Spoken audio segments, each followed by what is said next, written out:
Halo sobat traders dan investor kripto, selamat bertemu lagi di channel Crypto Move. Di video kali ini kita akan membahas tentang kejadian menarik hari ini, bahwa kondisi pasar saat ini mengalami penurunan yang signifikan. Apa yang menyebabkan kondisi pasar kripto saat ini mengalami penurunan? Sebelum kita update beritanya, kita pantau kondisi pasar kripto saat ini.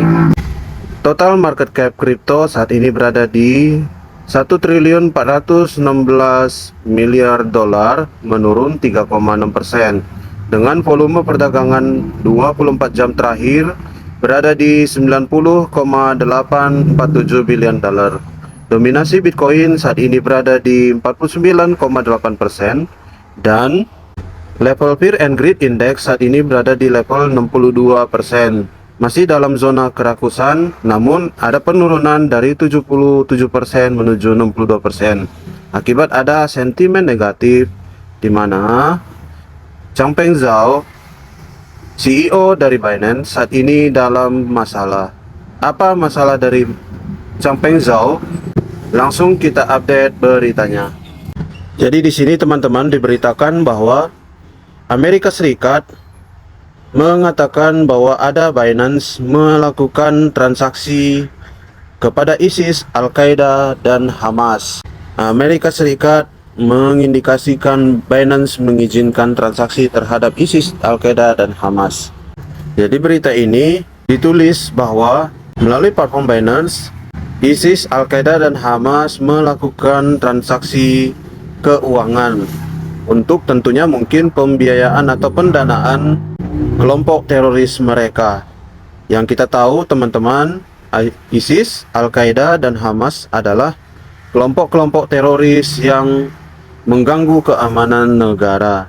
Dan di sini Binance membenarkan bahwa mereka mengizinkan transaksi ISIS, Al-Qaeda, dan Hamas melalui aplikasi platform mereka.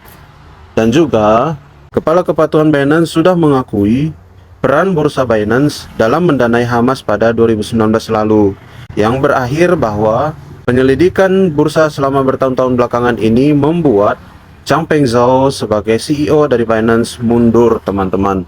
Sebelumnya sudah banyak kecurigaan, red flag dari Binance, di mana beberapa negara memblokir platform Binance untuk beroperasi di negara mereka. Indikasi tersebut sebenarnya sudah menunjukkan bahwa Binance dalam masalah. Dan saat ini terbukti teman-teman bahwa Binance mendukung pendanaan terhadap teroris. Jadi ini bukan sekedar quote, tapi ini adalah fakta. Saya tidak meng-quote Binance, tapi dengan muncul berita ini sudah menunjukkan bahwa Binance bersalah terhadap pendanaan teroris. Jadi dari dampak kasus seperti ini, ada perubahan struktur organisasi di dalam Binance. Jadi Changpeng Zhao sebagai CEO telah resmi mengundurkan diri dari jabatannya, dan ia mengaku bersalah atas pelanggaran yang dilakukannya terhadap pidana anti pencucian uang tersebut. Walaupun ia diizinkan mempertahankan kepemilikan saham mayoritas dari Binance, kini ia dilarang memegang posisi eksekutif di perusahaan tersebut. Akibat dari persoalan kasus ini, pemerintah Amerika Serikat mendenda Binance dengan sejumlah 4,3 miliar dolar dengan penyelesaian terhadap pemerintahan Amerika Serikat. Jadi, dalam hal ini Binance setuju membayar 4,3 miliar dolar tersebut, dan ini sudah membuat kejelasan, sudah tidak ada lagi persoalan hukum yang akan dibahas menyangkut Binance. Namun teman-teman, akibat kasus ini membuat pasar kripto menjadi khawatir. Mengapa? Karena Binance kita tahu sebagai exchange nomor 1 dunia yang menguasai pasar market kripto sangat besar. Sehingga bila Binance terkena dampak seperti kasus saat ini, maka banyak para pelaku pasar, investor atau trader dari kripto ketakutan, sehingga membuat pasar kripto saat ini mengalami penurunan signifikan. Tetapi teman-teman masih memiliki amunisi atau masih memiliki dana untuk investasi ke kripto, sangat disarankan teman-teman menunggu hingga harga titik terendahnya. Akibat dari kasus ini, Changpeng Zhao harus menghadapi 18 bulan penjara. Akibat dia sebagai CEO dari Binance dan tahu tentang pendanaan teroris tersebut, sehingga dia dinyatakan bersalah dan menerima hukuman hingga 18 bulan penjara.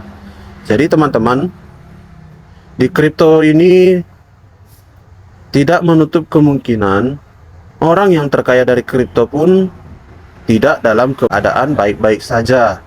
Tetapi bila dikatakan kripto sebagai jalan menuju kebebasan finansial di tahun mendatang adalah tepat, maka bila teman-teman saat nanti sudah berhasil memanen dari hasil kripto ini, teman-teman alangkah baiknya menggunakannya dengan bijak supaya tidak disalahgunakan hasil dari kripto teman-teman untuk hal-hal yang tidak baik yang membuat kerugian bagi teman-teman sendiri.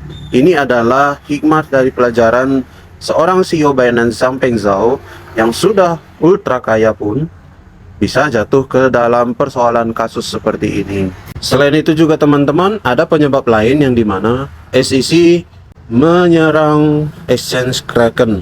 Dalam tuduhan SEC terhadap Kraken menyatakan bahwa platform Kraken sebagai platform perdagangan mata uang kripto online tidak terdaftar ke institusi sebagai sebuah platform perdagangan mata uang kripto.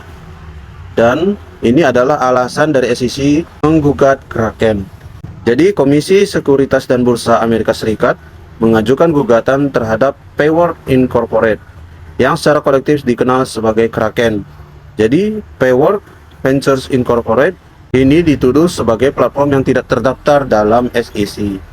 Dan ini yang membuat market sedikit mengalami ketakutan bahwa exchange Tier 1 yang di bawah Binance juga posisinya juga mengalami persoalan yang sama. Jadi kasus seperti ini sudah sebelumnya juga dialami oleh Coinbase dan juga Binance saat ini, dengan indikasi hal yang sama bahwa platform perdagangan tidak terdaftar di Bursa Sekuritas Amerika Serikat. Dan hal ini yang membuat SEC menuduh Kraken melakukan pelanggaran. Nah, jadi teman-teman, mulai bermunculan berita-berita negatif saat ini wajib diwaspadai. Bila teman-teman berkeinginan masuk untuk mengakumulasi aset kripto teman-teman, harap teman-teman perhatikan kondisi pasar saat ini. Mengapa? Karena pada bulan November dan Desember biasanya keadaan yang sudah-sudah, para pelaku pasar maupun investor institusi melakukan pembersihan laporan keuangan mereka. Artinya apa? Supaya mereka tidak terlalu besar dalam membayar pajak keuangan perusahaan mereka. Dan salah satunya adalah dalam bentuk cryptocurrency, terutama Bitcoin. Dari kejadian yang sudah-sudah setiap tahunnya, pada bulan November dan bulan Desember itu biasanya akan memerah dan ditutup dengan minus. Teman-teman, ini harap jadi pantauan supaya teman-teman tahu waktu saat masuk yang terbaik, supaya teman-teman tidak membeli dengan harga yang kemahalan dan tidak mengalami kerugian. Oke teman-teman, ini adalah update info dari perkembangan kondisi pasar kripto saat ini, dan semoga informasi ini berguna dan bermanfaat. Bila teman-teman suka dengan video ini, mohon bantu like, comment, share, dan subscribe channel ini. Terima kasih teman-teman telah update info dari CryptoMove, dan sampai jumpa di video selanjutnya. Bye.